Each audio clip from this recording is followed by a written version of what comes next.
துளசி சீரியல்ல இப்போ ஒரு அட்டகாசமான மாசான எபிசோட் வந்திருக்குன்னே சொல்லலாம். மிஸ் பண்ணாம ஃபுல்லோடையும் கேளுங்க. வீசி வந்து சுத்தமா போமாட்டேங்குது. பார்க்குற எல்லாரும் லைக் பண்ணிட்டு பார்த்தீங்கன்னா, கொஞ்சம் பேச வந்து முட்டிட்டா இருக்கும்.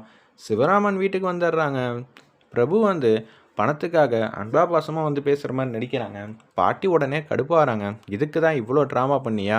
அப்படியெல்லாம் இல்லைம்மா, நான் உண்மையிலேயே அன்பா பாசமாக தான் இருந்தேன். அப்பா எங்களுக்கு தரேன்னு சொல்லியிருந்தாருல, அதுக்காக தான் நான் ஒரு வாட்டி ஞாபகப்படுத்தினேன். வந்தோடனே அடுத்த செகண்டே கொடுத்துட்றேன்ப்பா, நீ எதுக்கும் கவலைப்படாத, சரிப்பான்னு சொன்னோன்னே சிவராமன் மட்டுக்கும் செம கோவத்தோடு வந்து போகிறாங்க.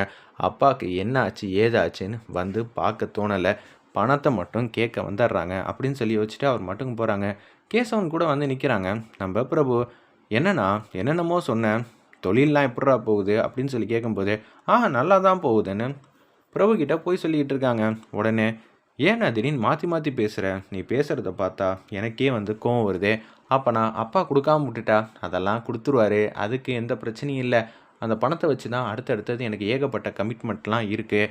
அப்பா கிட்டேருந்து வாங்கிடணுண்டா, இல்லாட்டி திருப்பியும் வாங்க முடியாத அளவுக்கு செலவு வந்துடும். ஏன் என்ன சொல்கிற, துளசிக்கு வந்து சீரை நல்லபடியாக வந்து செஞ்சு கொடுத்துட்டாங்கன்னு வச்சுக்கேன், இருக்கிற காசு அதுக்கே செலவாயிடும். அதுக்கப்புறம் நமக்கு ஒன்றும் இருக்காது, வந்த உடனே வாங்கிடணுங்கிற மாதிரி யோசிச்சுட்ருக்காங்க. சரிண்ணே, அதுவும் கரெக்டு தாங்கிற மாதிரி பிரபுவும் கேசவனும் யோசிக்கும்போது, நம்ம அஞ்சலி வந்து வீட்டில் இருக்கிற எல்லா பொருளையும் மாற்றி மாற்றி வச்சிடுறாங்க.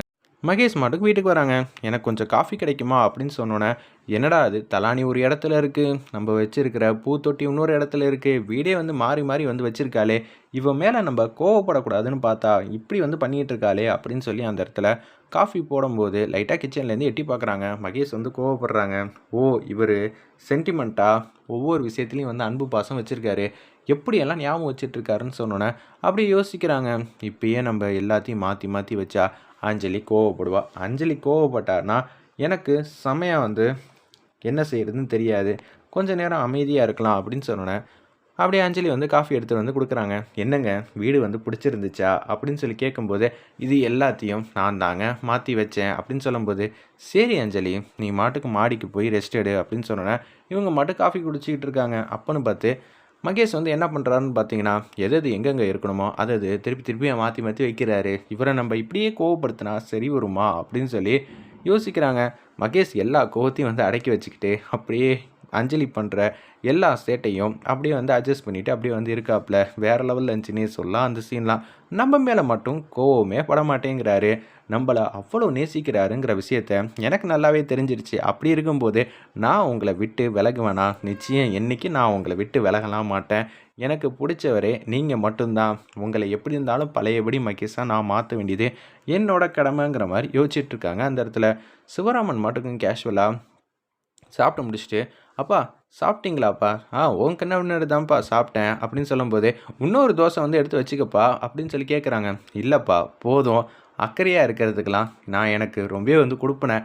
அப்பா உங்கள் மேலே நாங்கள் அக்கறைப்படாமல் வேறு யார் அக்கறைப்படுவா அப்படின்னு சொல்லும்போது, கேசவனும் சட்னி சாம்பார்லாம் எடுத்து ஊற்றுறாங்க. சாப்பிடும்போது எதுவும் செய்யலையா, சாப்பிட்டு முடித்தோடனே என்னப்பா இன்னொரு தோசை சாப்பிடுங்கப்பான்னு சொல்லி மாறி மாறி வந்து கவனிக்கிறாங்க.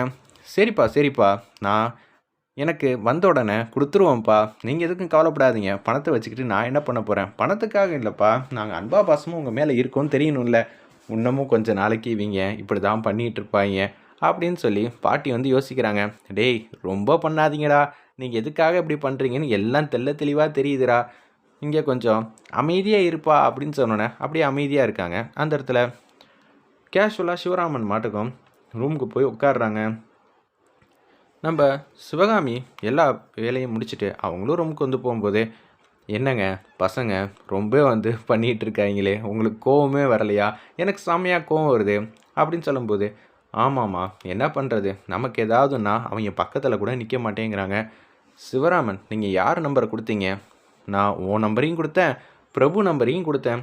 பிரபு வருவான்னு நினச்சேன், அவன் பணங்காசு தான் செலவு பண்ண மாட்டான், ஆனால் மற்றபடி வந்து நிற்பான்னு நினச்சேன், ஆனால் அதுக்கு கூட அவன் வரமாட்டாங்கிற விஷயம்லாம் எனக்கு இப்போ தான் தெரிஞ்சிச்சு. நம்ம பசங்களை பற்றி நல்லா தெரிஞ்சு வச்சுருக்கீங்க அப்படின்னு சொல்லிகிட்டு இருக்காங்க.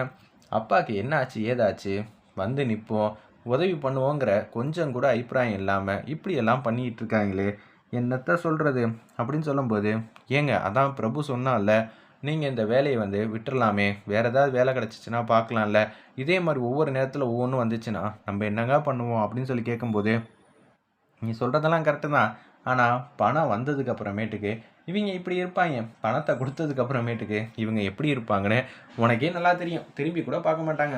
இந்த வயசுக்கு மேலே என்னால் இந்த வேலையை தான் சிறப்பாக வந்து செய்ய முடியும்.